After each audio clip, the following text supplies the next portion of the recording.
Welcome back to Matty Ice Reviews, guys. Today we get to the third and final part of our bug out kit.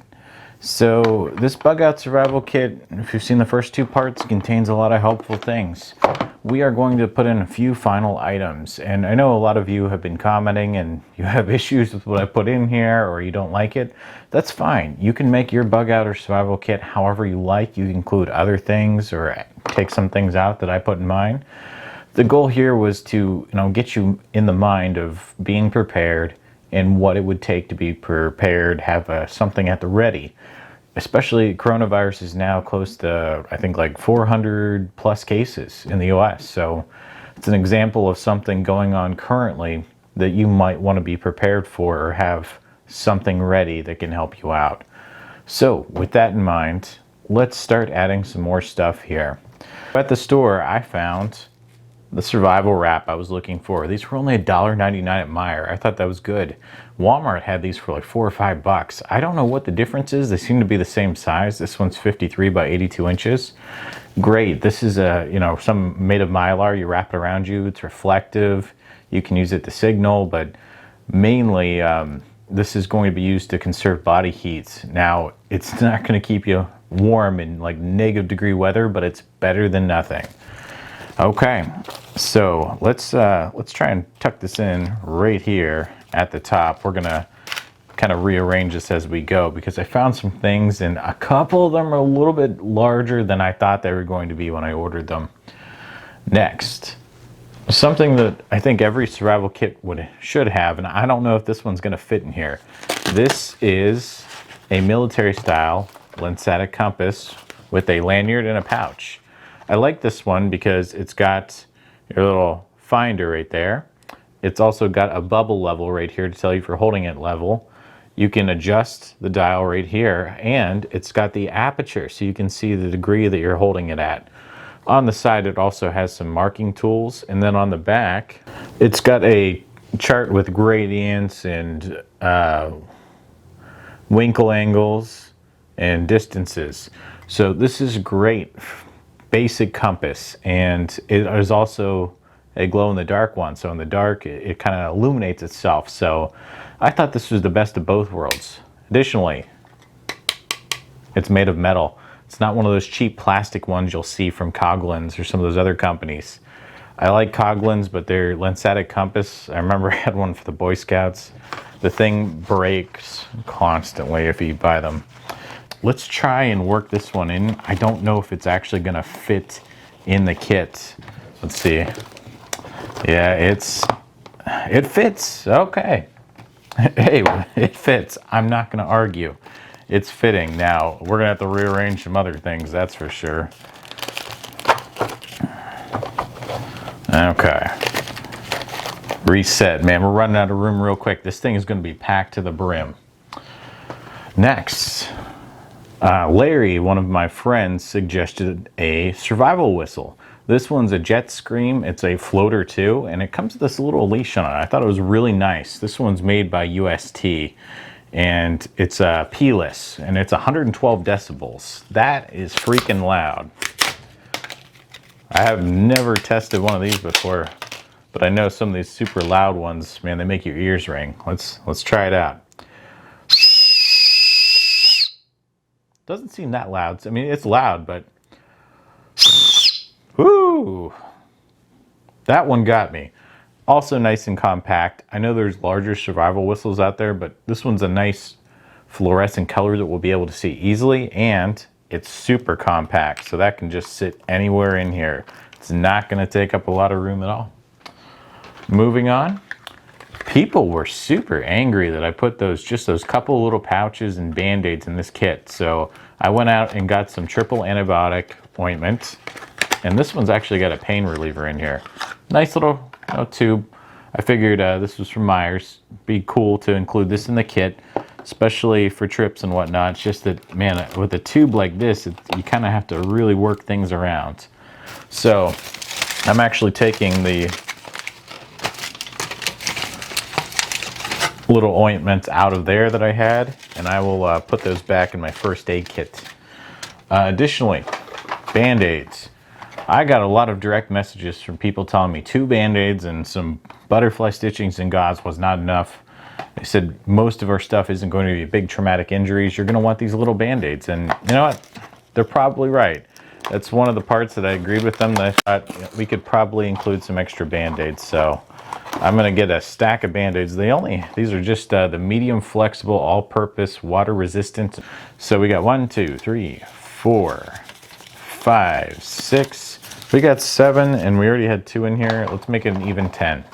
10 Band-Aids should be more than enough. I don't know how many Band-Aids you could possibly need, but people, they get pretty offended at some things. People also did not like my choice of knife. I don't know how many people sent me a direct message through YouTube or Facebook and told me that I need to include a Swiss Army knife or a multi-tool. This build that we're doing is actually going towards a larger kit, and we're going to have other options included in this kit. This little bug out kit right here is going to be part of a larger bug out bag in a different series where we're going to include this in there as a core piece of that kit. All right, next, Aqua Purification tabs. Yeah, these are iodine based, and it's a 2-step system. You can buy the single step that's just the germicidal.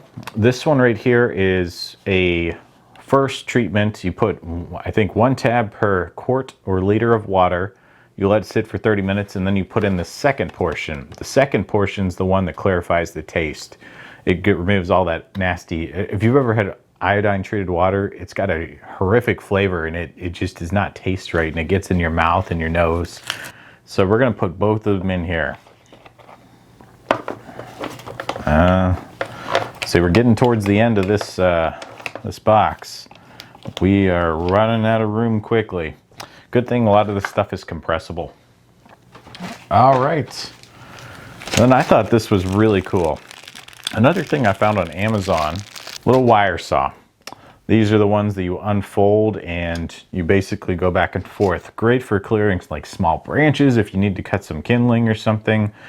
Or you could even probably do a medium-sized branch, but if they get larger than 1, 2, 3 inches, it just takes so long. And this is not super abraded. It's basically a piece of wire that's been wrapped with other wires around it that have little ridges. In a pinch, I think this would be very useful, and it's nice and compact, so it actually slides right into the corner of our case. It doesn't take up really much room. After that, my mother especially was big on this one, super glue. Super glue, I think, is a must-have for these type of kits. In an extreme emergency, it can be used to close a wound. Not recommended because you can trap bacteria and you can actually make an infection like gangrenous by using this stuff. It can be used for other things though. You can repair stuff, and super glue, once it dries, isn't usually affected by water. It will degrade over time, but I went with the fast bonding type that bonds in, let's see, 15 to 30 seconds. And it does kind of tuck right into we can tuck this in the side, I think, right there. Yeah, there we go. Right in the side, perfect. Okay, we're almost to the end of our inclusions.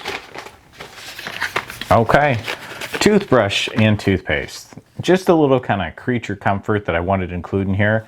I found these for $1 in the travel section. Travel sections are not very popular right now in the US with all this coronavirus. But this was a little foldable toothbrush that actually goes into a plastic sleeve, and some toothpaste that actually has scope in it. It's Crest Complete with scope.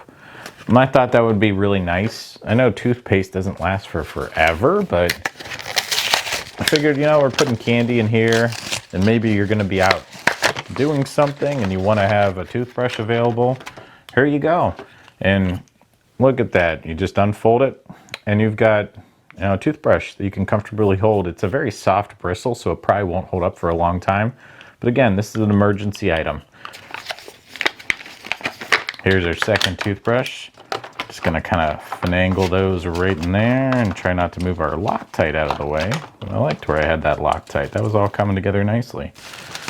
Okay, so let's stack our survival wrap back on top. we'll put our second poncho, the first one's still on the bottom, over here on this side. Okay, I'm hoping the foil's still gonna fit. And that's it, guys. I don't have anything else to add into here. So let's wrap this bad boy up and let's see if we can get this foil back on top where we had it. Okay, this thing is stuffed to the brim.